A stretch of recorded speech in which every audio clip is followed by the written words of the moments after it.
Hey guys, it's Ted Bogard. Welcome back to the Ted Show. I'm here with one of my favorite human beings on the planet, the one and only Michelle Sperzel. She is with Hello. Harbor House of Central Florida.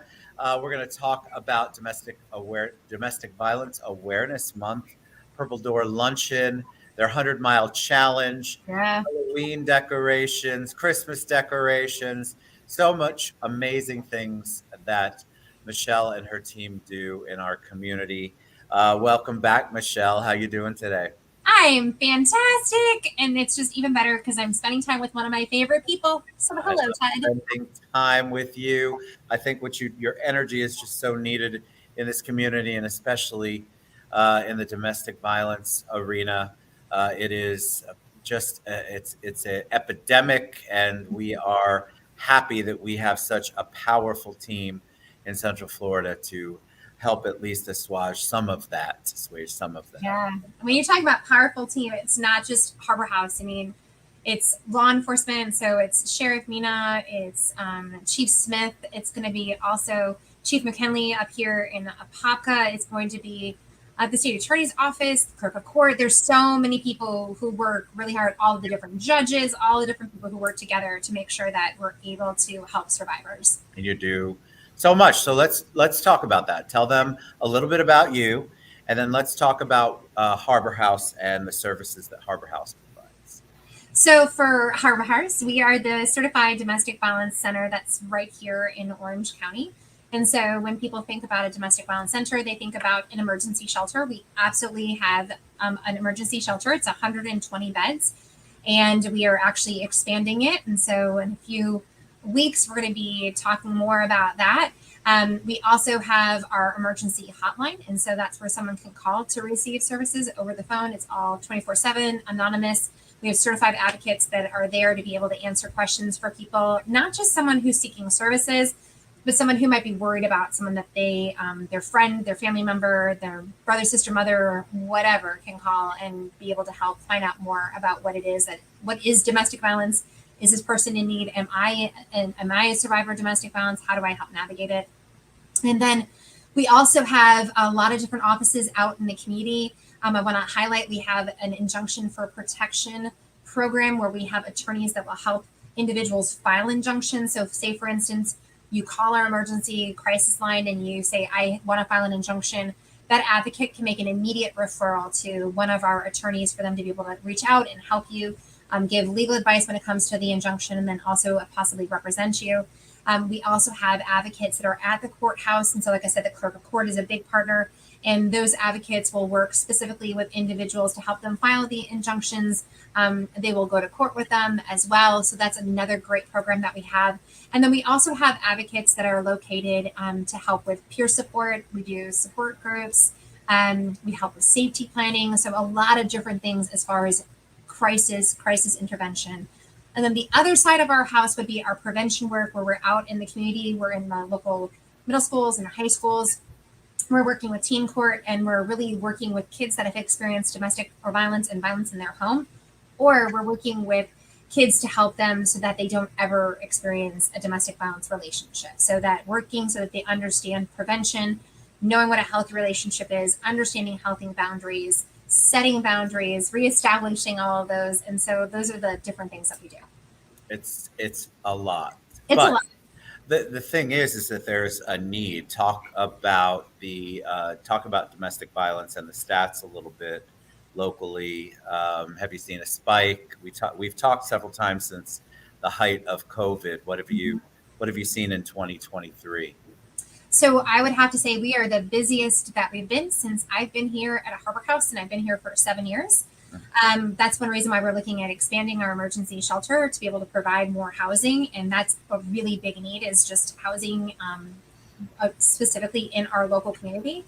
The number of calls that we have been increasing as well. So the and everybody just they look at me and I said the good thing about our numbers going up, that means that people are reaching out for help. And we know when someone works with a domestic violence agency, it doesn't even have to be a Harbor House, but if you're working with someone to help you navigate through your situation when it comes to domestic violence, there's a higher likelihood that you're going to get out of that relationship and that you're going to survive that relationship. Because when someone starts to take back the control, out of the control of the abuser, is when it's incredibly dangerous. And so that's why there are safe shelters. That's why there are advocates to be able to help navigate. That's why we do safety planning. And so that's the big piece along with it. It's sad, but I understand the positive there, because it's not like the cases weren't there. It's just the cases, they're coming forward more. Right. And I 100% believe it's because of the advocacy that you all do and the awareness that you bring. And this is Domestic Violence Awareness Month, correct? Now, September. October, which is why I have purple on, by the way. Lots of purple. Everything's purple at this show, but certainly when we're talking about Purple Door Luncheon, which is in October, let's start talking about events. Because what I want people to do is understand that there are ways to get involved and help raise awareness and funds and give back that Harbor House offers. And one of those is the 100-mile challenge, which we talked about, Purple Door Luncheon. So let's get into it, because I think that Walk a Mile in Her Shoes is an event. That's really how I got introduced to Harbor House years ago, many years ago. And I just feel like what you do, the outreach that you do, is so important. I want more people to get involved through that. Well, this is great for me, because October is purple. It is purple for me. But it's Domestic Violence Awareness Month. And so it's when the rest of the community decides to really focus on basically domestic violence and also breast cancer. So, I mean, those are the two big things that are happening in October. And so for us, we really want to bring awareness. We bring awareness all year round, because domestic violence doesn't take a vacation. But in October, we really want to wrap everybody into the momentum of what it is that is Domestic Violence Awareness Month. And so this year, we're doing some of the things we normally do, and then we've added some things. So some of the things that we do that we normally do, there's two. It's our Purple Door Luncheon. That's going to be on October 5th.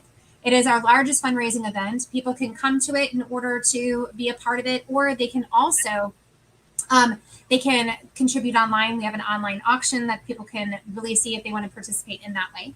The other event that we have is we have Purple Tie Tuesday. It's the third Tuesday. Actually, this month it's going to be the fourth Tuesday. It's the 24th of the month, so Purple Tie Tuesday, and we encourage people to wear purple that day, wear a purple tie.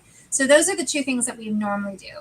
What we are adding this year is we're adding an event that's called the 100-mile challenge. And the reason why we're doing that is that it's going to be for 31 days, one cause and for one hope. And that's for us to be able to really share more information about domestic violence, but to honor people who have gotten out, honor people who have lost their lives, and then really to honor people who are going through it and who are completely courageous. And so the idea of it is that we're asking people to join our Facebook event and join a community and talk about what it is that you are doing during this 100 miles. You can be walking it, you can run it, you can paddle, you can bike it, you can horseback ride. Basically, the whole thing is just to really talk about what it is that you're doing while you are doing that walk. Like, are you thinking about somebody? Are you walking with someone who's experienced domestic violence?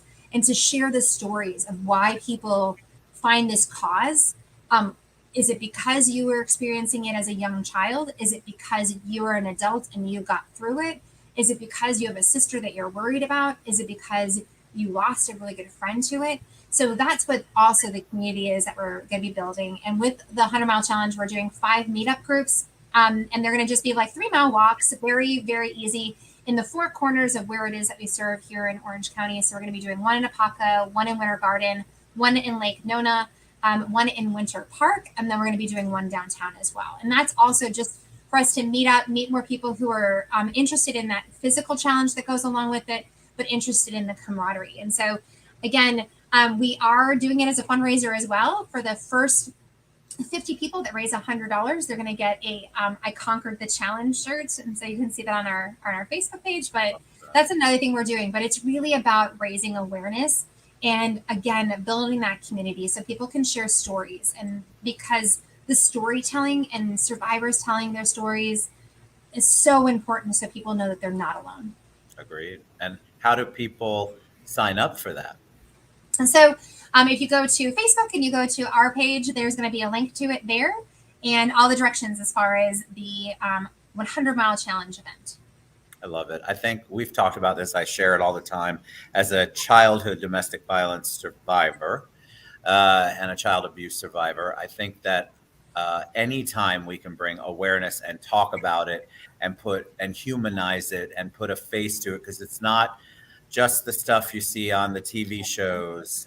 There are real people working next to you, going to church next to you that are suffering through it or have suffered through it. And so anytime we can bring a face to it and bring awareness to it, it's just such a positive, wonderful thing. And we want you all to be able to expand to as many beds as you could possibly need.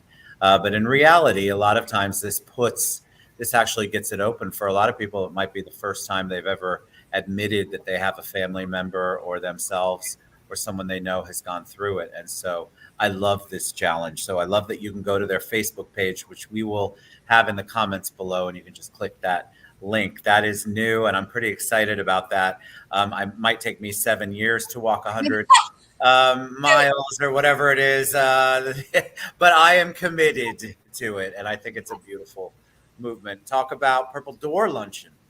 So Purple Door, that is our signature event where we honor different champions for the advocacy that they're doing within their company or in the community. So our champions that we're going to be honoring this year, we're going to be honoring Monica May, and she has been a phenomenal advocate when it comes to domestic violence. And so we're super excited to be able to put a spotlight on her for the different work that she's done.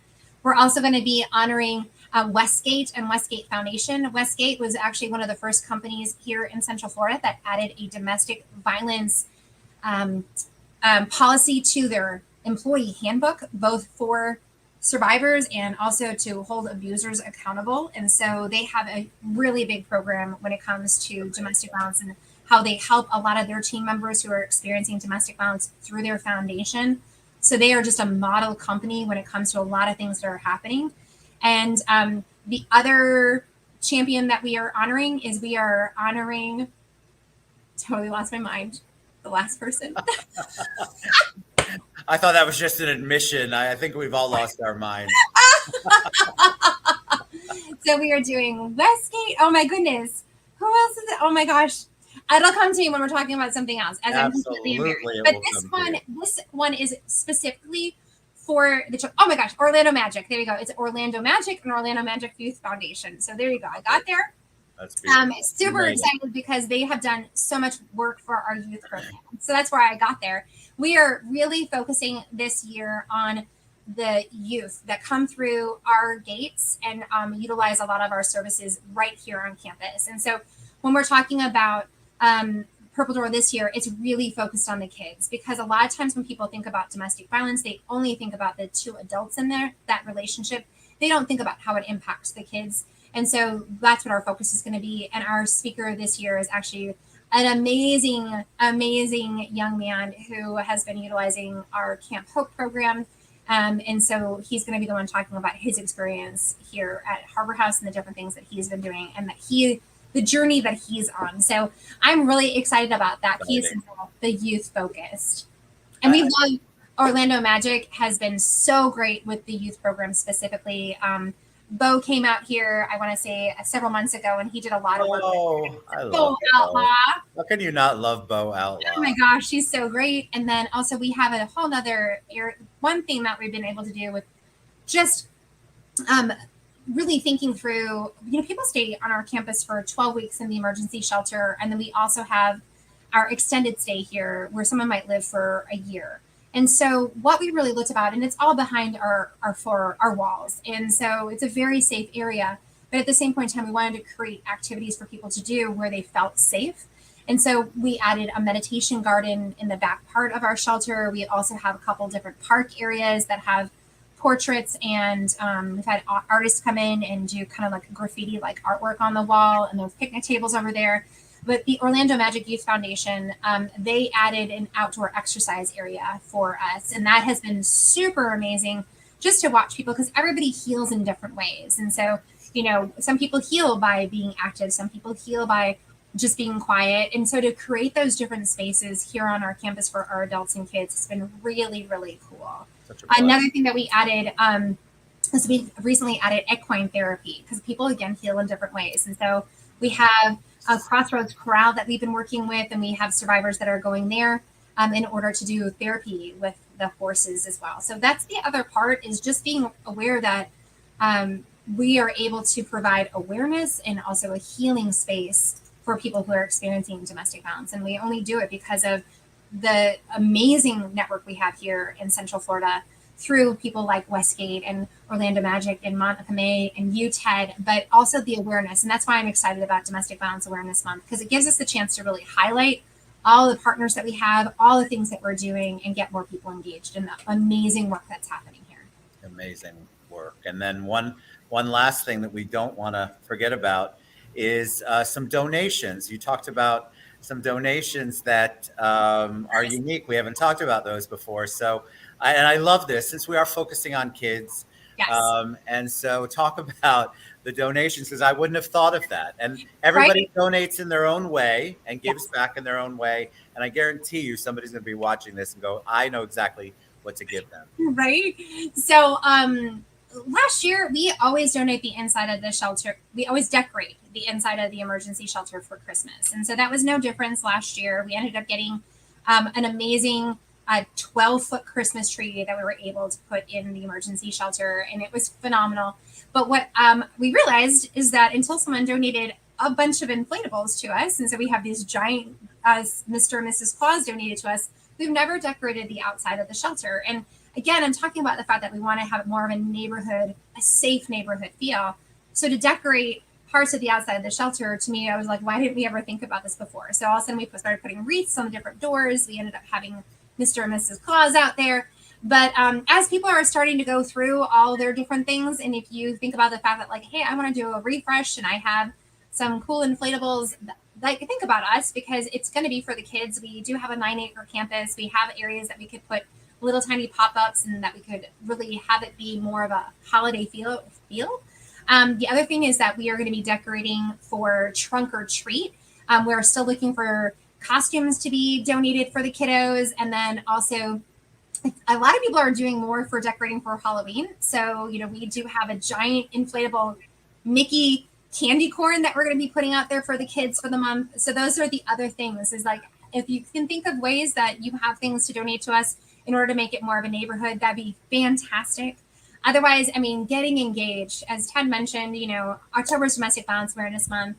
If you're interested in something like the 100-mile challenge, go for it. If that's not you, just wear purple on the 24th of October. We also are starting to plan for our Pause for Peace Walk, which is going to be in April. We have Walk a Mile, which is going to be in February. So those are different ways to get engaged with us. If you're looking to basically support or adopt a family for the holidays, think about Harbor House. We do have a program called Gifts of Hope, where we match families with families. Some of our families are families of 10, and we want to make sure that everybody in that family gets something. So if you think about that, that would be another one. We're doing a big gift card drive for food, grocery carts, like Winn-Dixie or Publix, for us to be able to include those in our holiday bags this year. So those are different ways that we are looking for donations that are really tied to the end of the year. So even a donation of $25 or $20 in a Publix gift card is amazing to us, so that we can put it into a food bag for somebody come Christmas time or come the holiday season. So those are the different ways to get engaged. So much you all do so much. And your energy, I love your energy. Usually we're in person doing this, but it's just been crazy. I know. And then we spin up. We're like, It's always so good, but we need you all to be that kind of positive, because what your residents and your the victims and everyone that are dealing with on the other side, they need that love and support and that positivity that you guys show.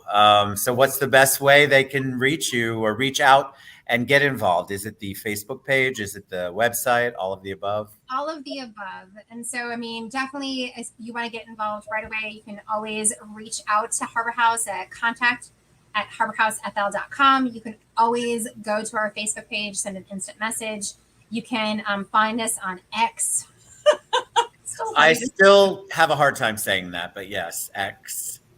It just sounds funny. Twitter, formerly known as Twitter. Yes. You're amazing. Your whole team is amazing, and it's always a blessing to have you on. somebody in your life has been touched by domestic violence. So get out and get involved and give back. It is just a growing issue. At least it's coming out that more and more people are accessing the services. There used to be such a stigma against it. I've talked about that on the show before as a childhood survivor. And so to be able to find services where there's just this constant spirit of giving back and trying to improve their lives and get them out of that, it's just such, you all are such a blessing in the community, Michelle. I want to say this though, Ted, you are phenomenal because you talk about the fact that you're a childhood survivor, but I also want to point it out that you're an adult that broke the cycle. Yeah. And that is amazing. And that's the work that we all do together. Thank you. Amen to that. Thank you. Yes. So love you to pieces. Love everything about Harbor House. You all get involved. The website is scrolling across the bottom, harborhousefl.com, or you can go to their website, Harbor House of Central Florida, I believe. But you can find it through all of the links that we have down in the bottom here. And we want you to get involved, come out and support in any way that you can. You heard Michelle, even some old decorations that work that you could get you're getting rid of as you're cleaning out for Halloween, Thanksgiving, all of that good stuff, Christmas. Please get back. Thank you, Michelle. You're amazing. You're amazing. All right, guys. It's Domestic Violence Awareness Month in October. Let's get behind them and support them every day.